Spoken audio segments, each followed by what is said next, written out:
You asked for it and it's finally here. Hey, what's going on, savers and investors? I hope you're all having a great day as always. If you're new to the channel, then welcome. My name's Griffin and today's video should have quite a few of you pretty excited because it has been by far the most requested video topic on my channel in the past couple of weeks. So finally, I got around to making episode 3 of the Q1 earnings analysis videos, and today we're going to be diving into the Q1 analysis of Air Canada, which I don't think is news to anyone here, but since February, this airline has taken quite a beating. In fact, the entire airline industry is in shambles right now. In fact, air travel is pretty much at a complete stop on a worldwide level, and for many of these American airlines, they are facing potential bankruptcy because a lot of these companies did not have proper balance sheets to withstand 2, 3, 4 months of either no revenues or severely truncated revenues. And if the situation wasn't already bad enough for most of these stocks like Delta, Southwest, and American Airlines, Berkshire Hathaway unloading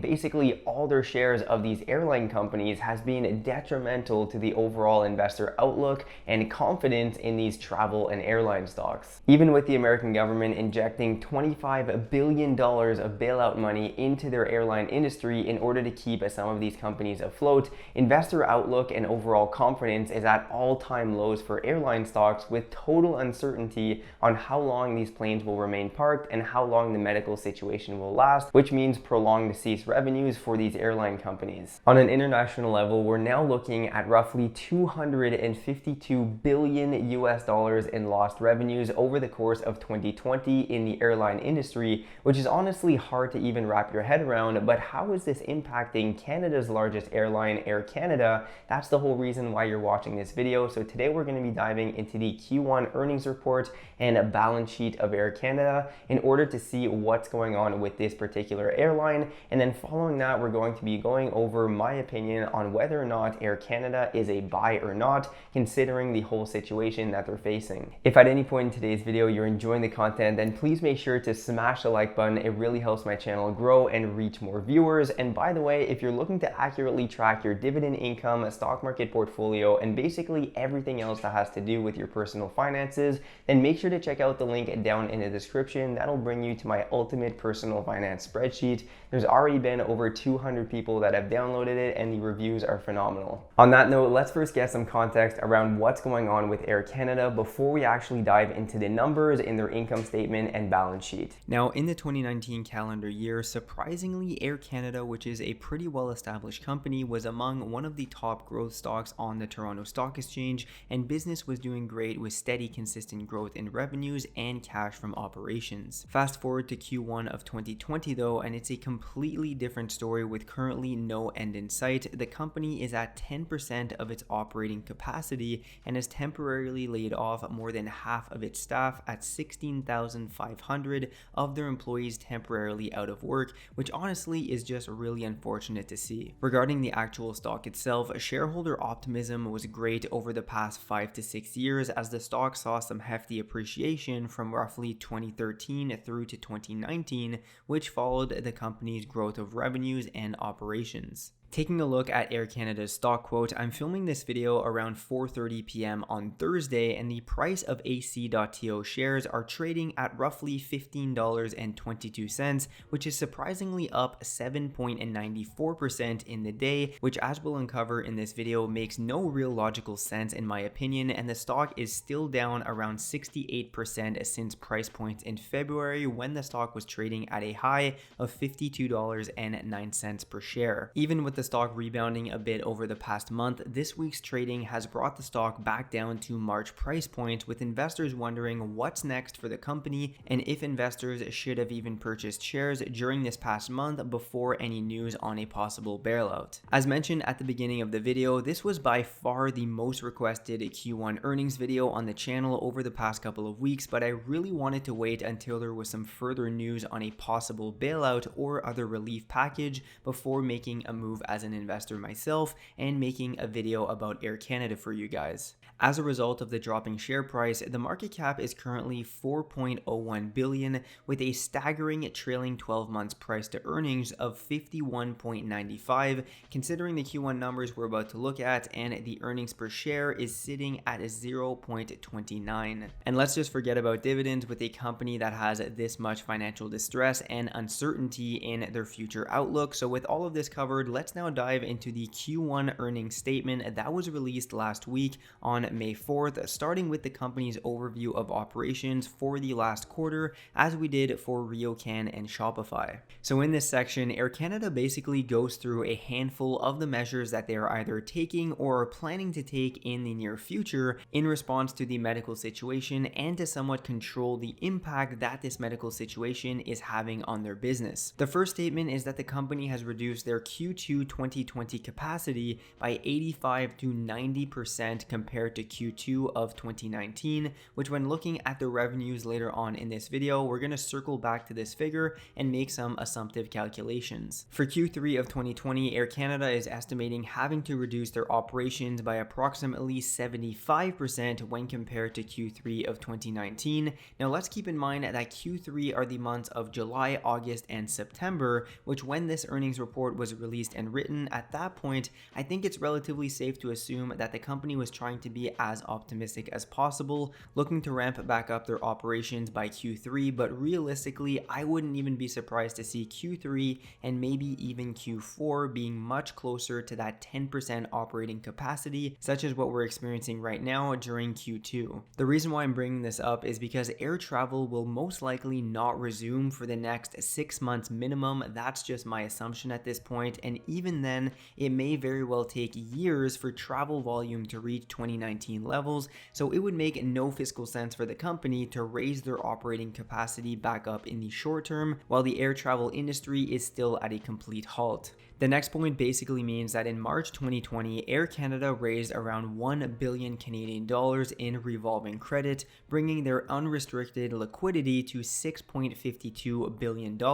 which we're going to be speaking about in more detail when looking at their balance sheet and cash flow statement. In the next point, Air Canada states that they managed to take out another loan in the amount of roughly 829 million Canadian dollars, but note that this loan is secured by their aircraft and spare engines as collateral to the loan. This is a pretty bold move in my opinion, and it's in direct response to the company trying to raise their liquidity levels in order to cope with the financial climate, and honestly I don't blame them, but nonetheless quite a risky move to back their loan with a portion of their actual aircraft fleet. Now this loan was taken on after Q1 of 2020, so it will be appearing in Q2 financial statements, which we'll be looking over once that is released in a couple of months. The same thing applies to the next point where the company took on another bridge financing of $788 million in April 2020 for 18 Airbus A220s, and it states that they'll be looking to replace this bridge loan later in 2020 with longer term secured financing, so most likely this short-term loan has a higher interest rate, and if you aren't sure what a bridge loan is, it's basically a temporary financing option to help individuals or companies bridge the gap between the time your existing assets are sold and the new assets being purchased,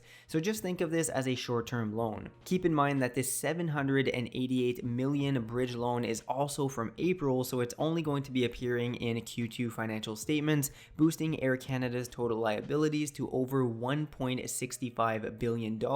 through these two new loans. Moving further, I'll really just be summarizing to save some time here, but Air Canada is putting tremendous focus on reducing their operating expenses through cost and capital reduction strategies with capacity and workforce reduction. As spoken about earlier in the video, they temporarily laid off 16,500 employees, and their operating capacity for Q2 is down to only 10%. Now for Q1, these measures have been really helpful and allowed them to save roughly $1.05 billion,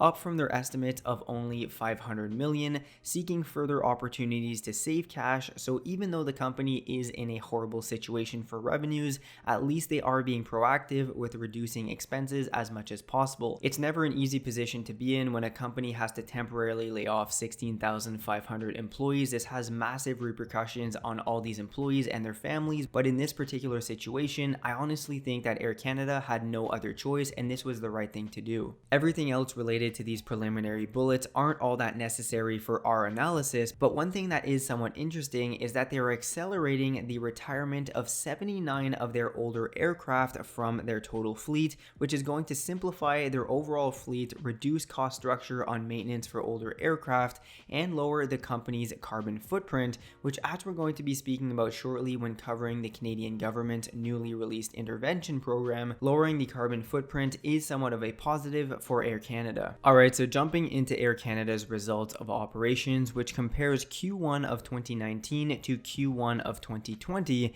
we can start off with the company's operating revenues that are down 16% or 712 million Canadian dollars between these two quarters. It's quite evident that the bulk of Air Canada's revenues are derived from passenger travel, either on business or for pleasure, so with full uncertainty of when travel bans will be lifted for passengers, this is a detrimental situation for Air Canada and will only get worse for Q2 and Q3 at a minimum. Keep in mind that for around half of Q1, air travel wasn't yet fully halted. As a rough estimate for potential revenues of Q2 2020, where operations are currently only at 10%, mostly just for cargo and other air travel, let's just assume 10% of Q2 2019 revenues, which represents $475.7 million.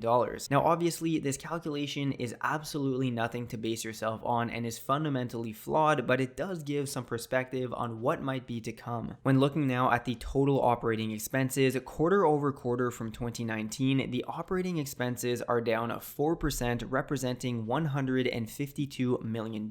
and this is expected considering the lower revenues and the major focus on reducing expenses company-wide. In fact, when looking at several of these expenses, when Q2 numbers are finally released, these should be drastically lower, such as fuel with lower consumption and lower pricing of oil, salaries and navigation fees, catering. Pretty much all of these are going to be dramatically slashed in Q2 and Q3 periods. Nonetheless, this translated into an operating income loss of $433 million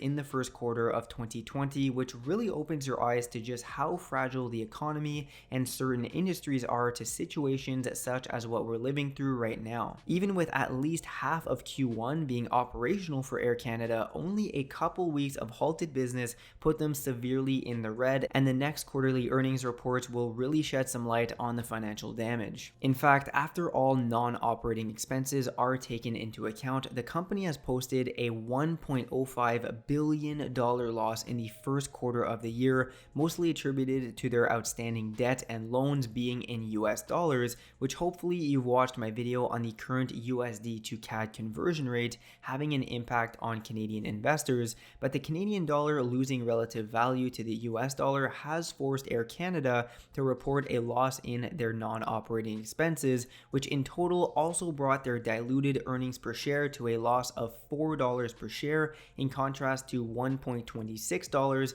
in Q1 of 2019. Now before we jump into the balance sheet, I'd like to cover this table that provides information relating to revenues by geographic region that Air Canada operates in. What stands out to me is that even though Air Canada has a large portion of their revenues being derived from air travel internationally, the largest segment is air travel within Canada, which declined by only 13.9%, which is still major, don't get me wrong, but is much less than other regions. The reason why I'm bringing this up is because even if international flights are halted in the future due to countries limiting in and out, Air Canada will most likely be able to resume their operations within the country quite a bit sooner, which is their largest passenger segment anyways, and since the Canadian population and demand for air travel within the country is likely to grow quite steadily in the foreseeable future, this is somewhat of a positive for Air Canada. Let's now take a look at Air Canada's balance sheet, which is going to provide us with the highest level of insight into the financial viability of the company over the next quarters,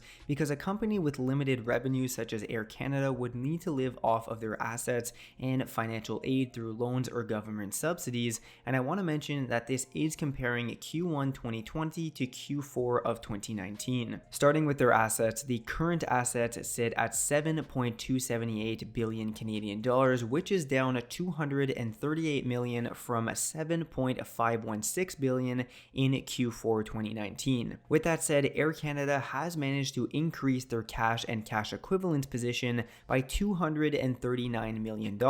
while other current and long-term investments have been sold off, which contributed to this increase in cash. And I do believe that this is the right thing to do, because in a position like this, a company does want to increase their cash position in order to deploy it where necessary. Regarding current liabilities, Air Canada has managed to reduce these liabilities by $1.327 billion quarter over quarter, which is definitely a positive, but when looking at their long-term debt and lease liabilities, it has been increased by about $1.6 billion quarter over quarter. Let's also keep in mind that in April, Air Canada raised roughly $1.6 billion in new financing activities from taking on 2 new loans. If we compare this new $1.6 billion in new financing to the company, which took place in April, which was after this Q1 earnings report, this would bring Air Canada's current cash and cash equivalents position as of right now when you're watching this video to about $7.75 billion worth of cash and cash equivalents that they can access. Basically, what this means is that as of these statements in this earnings report relating to financing activities of this new $1.6 billion, based on this latest information relating to their financing, Air Canada has around $7.75 billion worth of cash and cash equivalents that they can access right now as you're watching this video. This would also put their current ratio dividing current assets by current liabilities of 8,895 by 6,428 at a current ratio of 1.38, which is much lower than what I would personally find acceptable for a company that is bleeding as severely as Air Canada. In addition to this, if we consider that the company is operating at their stated 10% operating capacity, this means that we're not only awaiting truly scary revenue figures for Q2 and Q3 earnings reports, but that the operating expenses would be around this 10% capacity of Q2 2019. So if we take the operating expenses of Q2 2019, which are 4.335 billion, and then multiply that by 10%, we're looking at roughly $434 million in operating expenses for the second quarter of 2020. And I know that this is a very rough estimate, but it does give us a general idea of what we're dealing with here. From this calculation, we know that the company has increased its liquid cash and cash equivalents to $7.75 billion as of right now in around May, from which their current liabilities, meaning liabilities that they need to pay in the next 12 months, are $6.43 billion, which if we subtract these current liabilities from their total cash position right now, this leaves them with roughly $1.32 billion in cash if they don't sell their other current assets or take on more debt, which they most likely won't have a choice regardless if they want to stay afloat, but I'm just putting that out there. This means that at their current operating expenses of roughly, let's say, $434 million per quarter, if we compare this to Q2 2019, the company has about 3 quarters worth of cash left, considering that they don't increase their operations due to the medical issue having a longer play than expected. So really, what does all this mean for you as a viewer? Because I know these numbers can be quite confusing. Well, unless things change dramatically for the whole medical situation, allowing airlines such as Air Canada to get their planes off the ground generating revenue again, there's really no other way to put it than the fact that Air Canada is in serious financial trouble relating to their liquidity. Keep in mind that they have already taken on $1.675 billion in new debt as of April, and even with this increased liquidity figure, this puts the company at less than 1 year of viability from a cash position without taking on even more debt and selling a lot more of their assets, or what most investors were patiently awaiting, a government bailout. But surprise, surprise, the government of Canada just announced that they will not be bailing out any large corporations. Rather, they're going to be offering them bridge loans as a last resort after all private financing, and that's if they are even eligible to take advantage of it at all. well. Now, considering that Air Canada would be eligible, this honestly is still not great news in my opinion, because the company would be taking on even more long-term debt, putting their assets to liabilities below a ratio of 1, which could only get worse over the coming years. To make things worse for Air Canada in a situation like right now, Air Passenger Rights mentioned 2 potential class action lawsuits against Canadian airlines, which obviously includes Air Canada, where full refunds will be mandatory to customers experiencing flight cancellations. So this will dig tremendously into the company's current assets, drying up their cash reserves even further. The way I see it for Air Canada right now is that there is really no reason for the market to even price in any optimism for this stock going up in the near future. There is strictly pessimism and negativity around airline stocks right now, since individuals are still on edge due to the medical issue. The fact that Air Canada stock went up by nearly 8% during Thursday's trading period honestly makes no financial sense from a fundamental standpoint and the numbers when you actually look at Air Canada's position. Not to mention that if there is a prolonged recession, which could very well happen, as I've been speaking about over the past month with videos talking about the complete divergence between the stock market and the true economic damage leading to another stock market crash, people just won't have as much money to spend on airfare, which for the most part is a luxury that comes after paying bills. So with all that said, what are my conclusions on whether or not Air Canada is a buy right now, considering the financial numbers we just looked over and the short to medium term future of air travel? Well, first of all, as a potential investor in Air Canada myself, I was waiting to see some form of a bailout being announced by the government of Canada before making an investment in the company. But now that things are more uncertain than ever and the government of Canada is only offering bridge loans rather than actual bailouts for these large companies, which includes Air Canada, this essentially means that the company will have no other choice but to take on even more debt than anticipated to stay alive, putting the company even further into financial distress. The next point is that even if air travel bans are lifted, there is really no certainty that demand will return right back to 2019 levels, as many people are still going to be reluctant to travel for a while and want to wait out and see how everything gets played out, but that's just more of my own speculation here. Another very possible element to consider regarding lifting these travel bans and the lockdown state is a second wave of the whole medical issue, which could very well elongate the period of both actual lockdown and the period of fear where customers won't want to use Air Canada's services, meaning elongated periods of truncated revenue and reliance on debt to stay alive. Even according to Air Canada's CEO, Calin Rovinescu, it's going to be at least a 3-year recovery period from this point on to regain 2019 momentum, and that Q2 is going to be disastrous. He even said it himself, but personally I think that this is even somewhat optimistic as a 3-year recovery period, and keep in mind that this is a statement pertaining to information as of right now. We still don't have those Q2, Q3 earnings where the true financial damage that's taken place will be more visible. For Air Canada's sake, I truly hope that the medical issue does get resolved sooner than later, and in a sense it's unfortunate to see that the Canadian government won't offer them a bailout rather than just issue them more debt. If one thing's certain, the Canadian government sure loves collecting dollars from its people and corporations. To me personally, as an investment in Air Canada, there are just far too many unknowns to comfortably make an investment in this company, especially since there are countless more risk-averse positions with better outlook for the near future. Before this new information that was just released relating to the no bailout situation, I was waiting to make a move, but the Canadian government has just attached a brick to Air Canada's leg while it's gasping for air in the middle of a lake. The bottom line is that investing in Air Canada right now is a gamble. It just is. And if you do still want to invest in the company, be very cautious of everything that we just covered and realize that it can take several years for this company to get back into a healthy financial position. Air Canada is a very speculative stock at this point, and you need to be comfortable with holding on to shares for a minimum of several years. I'm talking probably 5 years to see some nice return while maintaining thick skin, because this stock could tumble much further if the medical issue does not show some positive recovery in the next couple of months. So there we have it. This is currently my take on Air Canada as a stock to buy or not right now based on Q1 earnings and the most up-to-date information. Now, once Q2 earnings are out, we're going to be doing another video going over this same exercise in order to see if things have changed. But in all honesty, I think at that point, it's going to be much worse from a financial standpoint, but we'll have to wait and see. I really hope you enjoyed today's video and the analysis. If you did, please make sure to smash the like button. It really helps my channel grow and reach more viewers. And if you want to learn more about stock market investing, make sure to check out this video right here. And if you want to see this same sort of video of Q1 analysis on RioCan REIT, check out this video right here. So on that note, please subscribe to the channel if you want to see more about stock market investing, and I'll see you in the next video.